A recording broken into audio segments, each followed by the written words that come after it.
사이다 무비튼. 나는 남편과 둘이서 살고 있다. 남편과는 같은 회사에서 일하고 있었고 일로 알게 되면서 개인적으로도 친해졌다. 업무에 관한 그의 지식과 능력, 그리고 열정까지 남편은 내게 너무 매력 있는 사람이었다. 그러다 사귀는 사이가 됐고 얼마 후 결혼했다. 지금은 성인이 된 아들아이가 독립해서 나간 후 중년이 된 우리 부부만 여유 있게 지내고 있다. 하지만 딱 한 가지 걸리는 게 있다면 남편의 직장 환경이 남편 부서는 전혀 다른 부서인 내 귀에까지 들릴 정도로 분위기가 안 좋기로 유명했다. 그런 분위기에서 일한다면 남편도 스트레스가 쌓일 게 분명한데. 하지만 남편은 불평 한마디 없이 내 앞에서는 항상 좋은 얼굴만 보였다. 그런 남편을 보면서 그의 인성을 존경했고 역시 내가 남자 하나는 잘 봤다고 생각하고 있었다. 그러던 어느 날 결혼 후 정사원에서 파트 근무로 근무 조건을 변경했기 때문에 나는 대부분 오후부터 근무 시간이 시작됐다. 그날도 내가 오후에 출근을 하려는데 갑자기 남편이 집으로 돌아왔다. 응? 이 시간에 무슨 일이지? 회사에서 무슨 일이 있었나? 그런 생각을 하고 있는데 남편이 웃으면서 이렇게 말했다. 상사랑 싸웠는데 나 해고당했어. 이유를 들어보니 전부터 상사와는 사이가 좋지 않았는데 마침내 오늘 인내심의 한계가 왔고 주먹 다짐까지 하면서 싸움이 났다는 것이다. 어떻게 그만둘까 했었는데 차라리 잘 됐어.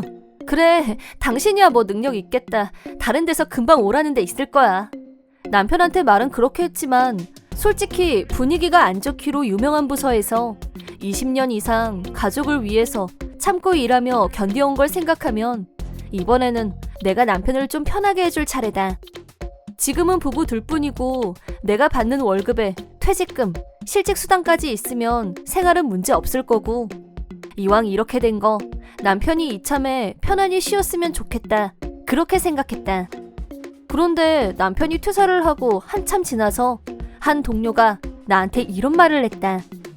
자기도 속이 아니겠어. 그런 남자가 남편이니 오죽하겠어? 뭐? 처음엔 이게 무슨 소리인가 싶었는데 곧 얼마 전에 해고당한 얘기를 하나 싶어서 아, 자기도 들었구나.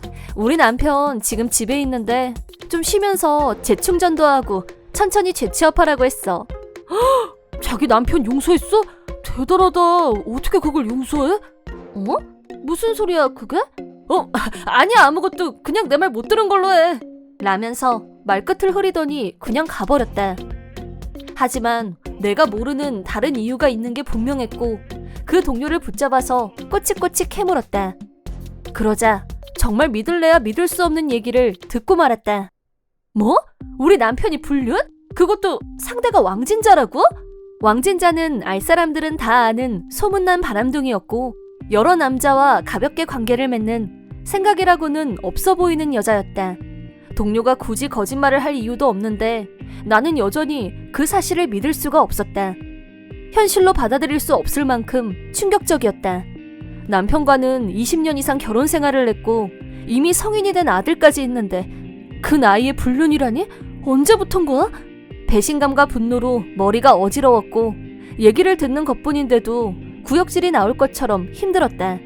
그것만으로도 용서가 안 되는데 남편과 왕진자는 둘이서 짜고 신입사원을 타깃으로 정해서 갑질의 괴롭힘까지 결국 신입사원을 퇴사하게 만들었다고 한다.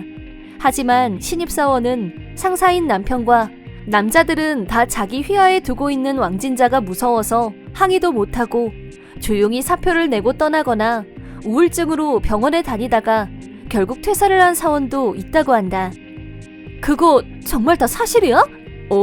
받아들이기 힘들겠지만 다 사실이야. 그동안 아무도 말을 안 해서 그렇지 유명했어. 동료는 이어서 남편이 해고된 진짜 이유를 알려줬다. 남편은 과장 부장은 아니었지만 그래도 자기 부서에서는 지위도 있고 담당 업무도 많아서 알고 있는 사람은 많이 있었지만 불륜을 대놓고 문제 삼는 사람은 없었다. 그런 분위기를 잘 알고 있던 남편과 왕진자는 사무실에서까지 서로 스킨십을 할 정도로 분별력을 잃었었다고 한다.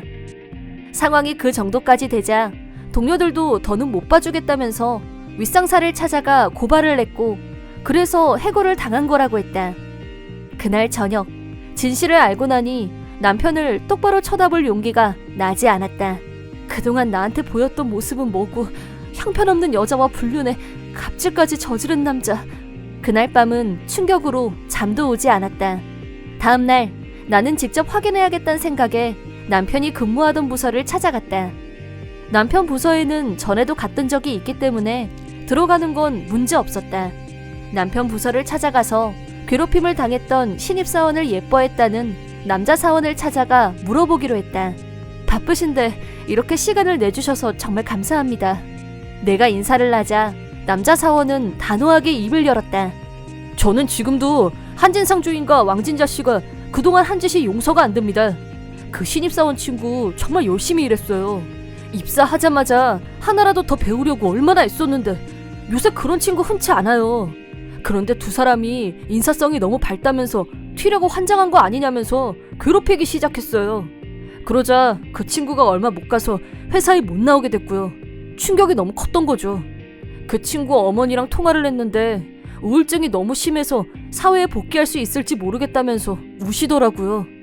진상을 다시 확인하고 나니 눈앞이 캄캄해지는 기분이었다. 나를 배신한 것뿐 아니라 멀쩡한 사람의 인생까지 망쳐놓고도 아무렇지도 않은 얼굴로 살고 있는 남편이 사람이 아니라 괴물로 느껴졌다. 나한테 남편에 대한 분노를 분출한 후 남자 사원은 마지막으로 죄송합니다. 제가 너무 화가 나서 사모님도 따지고 보면 피해자인데 엉뚱한 사람한테 화를 낸 것 같아서 죄송하네요. 라고 사과했다. 혹시 한진상 씨 일로 제가 도울 일이 있으면 언제든지 말씀하세요. 그 인간 벌 주는 일이라면 뭐라도 돕고 싶은 심정입니다. 정말 용서가 안 돼요. 남편 대신 제가 이렇게 사과드릴게요. 아니요, 사모님이 무슨 죄가 있겠어요. 무작정 화부터 냈지만 화를 내려면 당사자한테 내야 되는 건데. 그 후에도 다른 동료들의 얘기도 듣고 증거가 될 만한 것들을 찾기 위해 도움을 요청하기도 했다. 모두들 내가 부탁한 일에 대해서 흔쾌히 동의했다. 이 정도로 남편과 왕진자가 회사에서 부정적인 평가를 받고 있을 줄이야. 며칠 후 남편의 전 동료들의 도움을 받아 두 사람이 사내에서 업무 중에 주고받은 이메일과 신입사원 괴롭힘에 관한 증언들을 모을 수 있었다. 어떤 사람은 괜찮겠어? 남편 치부 모으는 건데 괴롭지 않아?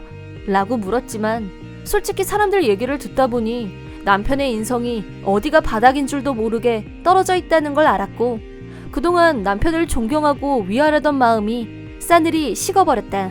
두 사람이 주고받은 이메일을 확인하자 대략 사랑해, 이혼할 테니까 결혼해줘 등등 전부 그런 삼류소설보다 못한 사랑 고백 투성이었다.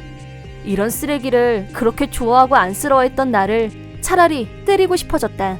나 하나로 끝났으면 모르지만 이제 막 사회생활을 시작해서 한 사람의 사회인이 되기 위해 열심히 노력하던 젊은이들의 꿈을 꺾어버린 파렴치한 행위가 더 용서가 안 됐다.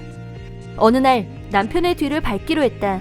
내가 아직도 아무것도 모르고 있다고 생각하고 분명히 왕진자를 만나러 갈 거라는 예감이 들어서였다.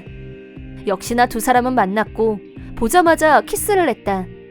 벌건 대낮에 그것도 공중장소인 공원에서 두 사람은 세상에 오직 단 둘만 있다고 착각하고 있는 것 같았다. 그때 내가 나타나자 갑자기 경직된 표정을 짓는 두 사람. 이거 무슨 시츄에이션이야? 여보, 우리 이상한 사이 아니야!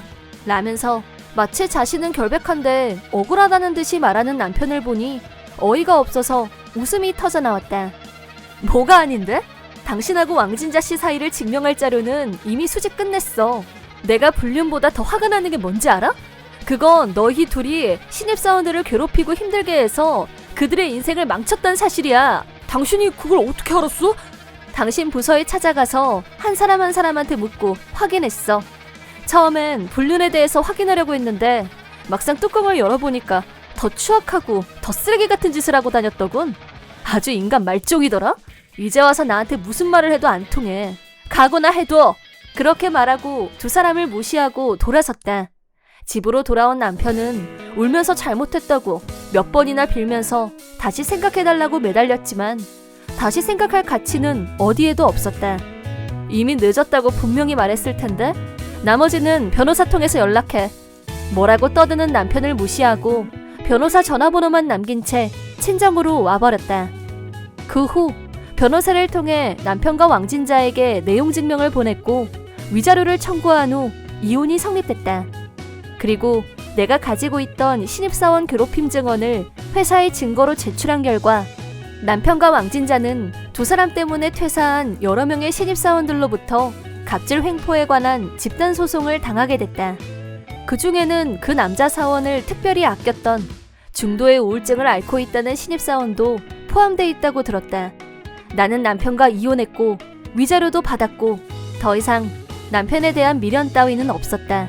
하지만 남편과 왕진자는 이제까지 본인들이 저질렀던 악행에 대한 죗값을 톡톡히 치르게 될 것이다. 동정의 가치는 티끌만큼도 없지만 말이다. 이번 영상은 어떠셨나요? 재밌게 보셨다면 구독, 좋아요에 댓글까지 달아주시면 감사하겠습니다. 그럼 다음 영상에서 만나요.